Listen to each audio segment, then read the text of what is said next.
जय श्री राम। भगवान श्री राम की कृपा आप और आपके पूरे परिवार पर बनी रहे। 22 जनवरी 2024 सोमवार का दिन हमारी जिंदगी का एक ऐतिहासिक दिन होने जा रहा है। यह दिन सालों साल तक याद रखा जाएगा क्योंकि इस दिन हम सबके प्यारे रामलला की प्राण प्रतिष्ठा अयोध्या में राम जन्मभूमि पर होने वाली है।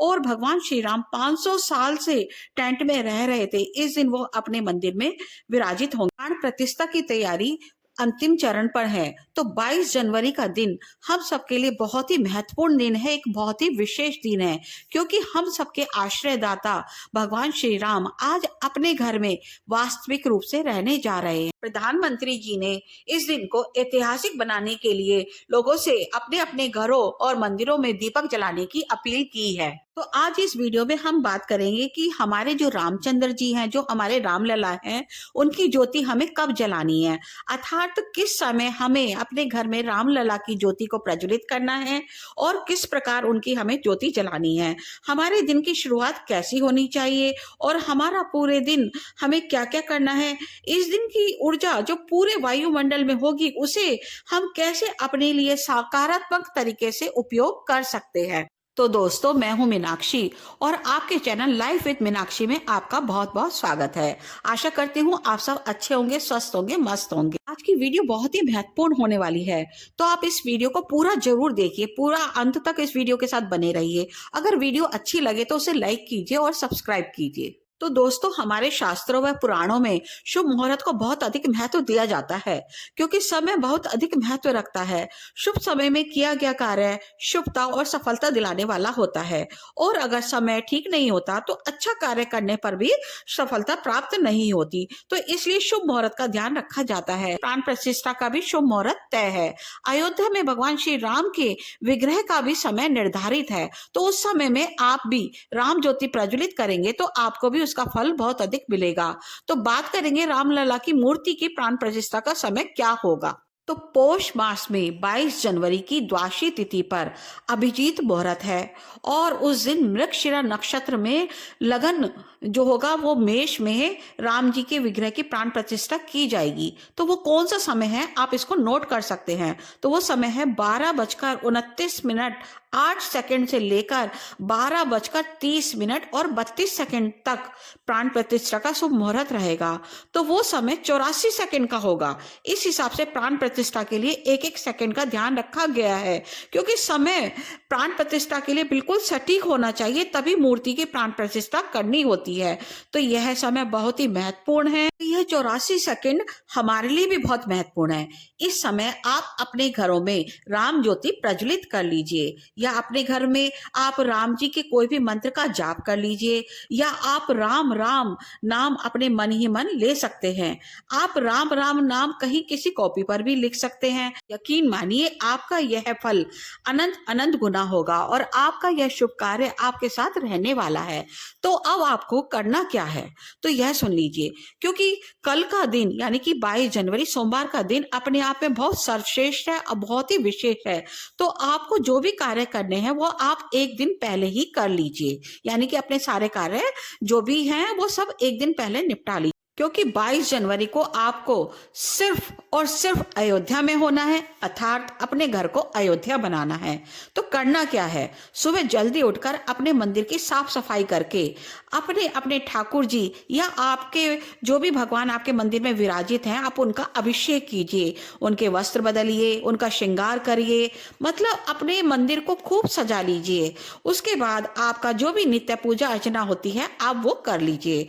अगर आपने पुत्रदा एकादशी का व्रत रखा है तो उसका पारण कर लीजिए। बल्कि मैं तो कहूंगी कि अगर आपके पास अयोध्या से आए हुए पूजित चावल है तो उनमें से केवल एक दाना लेकर आप उसी में से अपना व्रत का पारणा करें और उसके बाद आपको जो भी भोजन ग्रहण करना है वो भोजन ग्रहण कर लीजिए। इसके बाद आप अपने गृह कार्य को जल्दी जल्दी निपटा लो और प्रयत्न करो कि आज आपके रामलला आने की खुशी में कुछ पकवान बना सको तो बहुत अच्छा है। उनके आने की खुशी में कुछ पकवान बनाओ और उनका ही भोग आप अपने रामलला को लगाओ और उसके बाद आप अपने मंदिर में आ जाओ। अब जो प्राण प्रतिष्ठा का मुहूर्त है अभिजीत मुहूर्त है तो उसमें आप पुनः एक बार स्वच्छ हो जाए, यानी कि अगर आप स्नान कर सकते हो स्नान कर लीजिए, नहीं तो हाथ मुंह धोकर कुल्ला कर कर आप आसन डालकर अपने मंदिर में बैठ जाओ और फिर मन में अयोध्या में क्या हो रहा है वैसा ध्यान करो। मतलब आपको मानसिक रूप से अपने मन को अयोध्या में ले जाना है। अब अपने मंदिर में बैठकर आपको एक साक्षी दीपक जलाना है। अब उसके बाद आपको एक अखंड दीपक प्रज्वलित करने की तैयारी करनी है। तो अखंड दीपक के लिए आप कोई सा भी दीपक ले सकते हैं, बस वो अखंड जलता रहे, इस बात का आपको ध्यान रखना है। इसमें घी या तिल का तेल डालना आपकी इच्छा पर निर्भर है। अब दीपक को भी एक आसन देना होता है, तो उसके लिए आप एक प्लेट ले लीजिए और प्लेट के अंदर थोड़े से चावल या फूल रख लीजिए और उसके अंदर दीपक को रख दीजिए। इस प्रकार आपका दीपक तैयार हो गया। अब दीपक को भी चंदन या रोली से एक तिलक जरूर लगाएं। उसके बाद घर में अगर राम जी की फोटो है या राम दरबार है तो आप उनके सामने दीपक प्रज्वलित कर सकते हैं। अगर राम जी की फोटो या राम दरबार नहीं है तो आप राम जी का ध्यान करके ये ज्योति प्रज्वलित कर दे। दीपक प्रज्वलित करने का जो समय हमने आपको बताया, ठीक उसी समय आपको दीपक जलाना है। उसके बाद हाथ जोड़कर भगवान श्री राम से प्रार्थना करिए कि उनकी कृपा दृष्टि आपके ऊपर बनी रहे, वह उनकी भक्ति आपको प्राप्त हो, आपका परिवार हमेशा खुश रहे, इस प्रकार प्रार्थना करिए। आप ये समझ लीजिए कि एक ये ऐसा समय, ऐसा सुअवसर हमारे जीवन में आया है। इस दिन सभी देवी देवता भी धरती पर विराजमान होंगे और फूलों की वर्षा करेंगे हमारे भगवान श्री राम के ऊपर, क्योंकि यह सबके लिए एक बहुत ही खुशी का अवसर है, बहुत ही शुभ अवसर है। यह वह समय होगा जब आप सीधे प्रभु से जुड़ सकते हैं। इस समय आपको सब जगह से ध्यान हटाकर केवल प्रभु श्री राम में ही अपना ध्यान लगाना है। भगवान के चरणों का ध्यान करें और उनके स्वरूप का ध्यान करके कि ये 84 सेकंड बहुत ही महत्वपूर्ण है। आंखें बंद करके आप प्रभु श्री राम से जुड़ने का प्रयास करिए। ऐसा भाव करिए कि आप भी अपने राम लला के ऊपर फूल अर्पण कर रहे हैं, उन्हें फूलों का हार पहना रहे हैं। इसी प्रकार का भाव आपको अपने मन में लाना है। अब यह तो हो गया कि किस समय हमें राम ज्योति अपने घर में, अपने मंदिर में प्रज्वलित करनी है। लेकिन अगर आप चाहें तो सुबह से ही एक अखंड दीप जलाकर पहले से ही रख सकते हैं और उस समय, मतलब जो 84 सेकंड का समय होगा, आप राम राम नाम का जप कर सकते हैं। आप चाहे तो इस दिन अपने घर में रामायण का पाठ भी रख सकते हैं।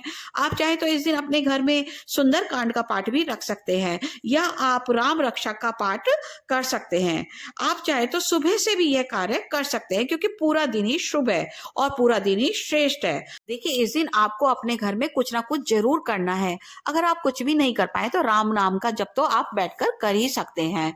और इस दिन जगह जगह मंदिरों में और भी जगह जगह अखंड रामायण का या सुंदरकांड का पाठ हो रहा होगा, तो आप मंदिर में भी जा सकते हैं।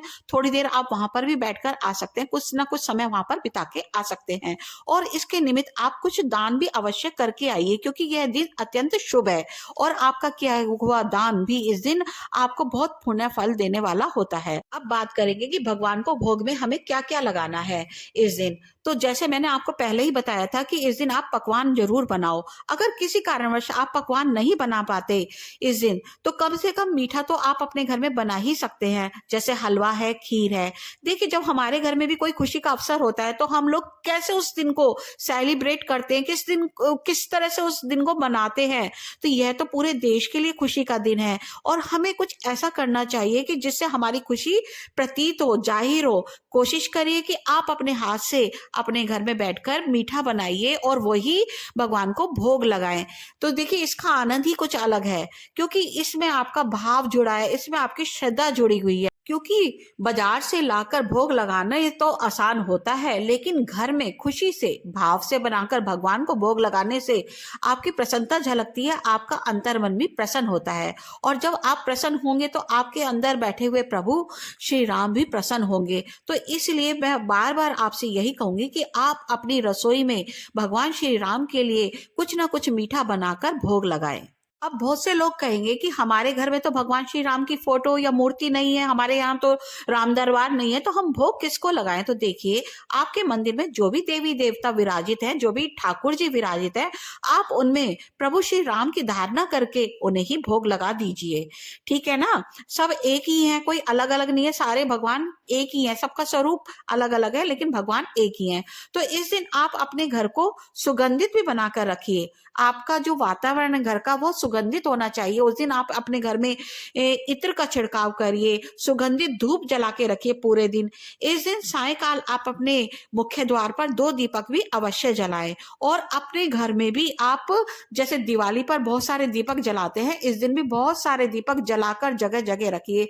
कितने दीपक जलाने हैं यह आपकी इच्छा पर निर्भर करता है। अब बात करेंगे कि हमारे घर में जो अयोध्या से पीले अक्षत आए हैं निमंत्रण के तौर पर, उनका हमको क्या करना है। तो यह बहुत ही पवित्र अक्षत है, बहुत ही शुभ है, क्योंकि पहले इनका पूजन किया गया है, उसके बाद ये घरों घरों में बांटे गए हैं। तो इनका करना क्या है, तो देखिए पूजा जो ये अक्षत है, पहले आप इन्हें अपने पूजा घर में रखिए। उसके बाद आप अपनी तिजोरी जहाँ पे आप धन रखते हैं वहां पर पीले या लाल रंग के कपड़े में बांधकर वहां पर भी कुछ दाने रख दीजिए। उसके बाद आप जहाँ चावल रखते हैं वहां पर भी किसी कपड़े में बांधकर चावल के उसके बीच में कहीं पे भी रख दीजिए, जिससे कि आपके वो मिक्स ना हो और सारे एक साथ खत्म ना हो जाए। तो द्वादशी पर भी जब आप भोग बनाते हैं उसमें भी एक दाना इन चावलों का मिला दीजिए, तो वो आपका प्रसाद नहीं महाप्रसाद बन जाएगा। जब भी आप पारना करें तो उन वाले चावलों से ही करें, बाकी आप अपने तरीके से इन चावलों का भी उपयोग कर सकते हैं।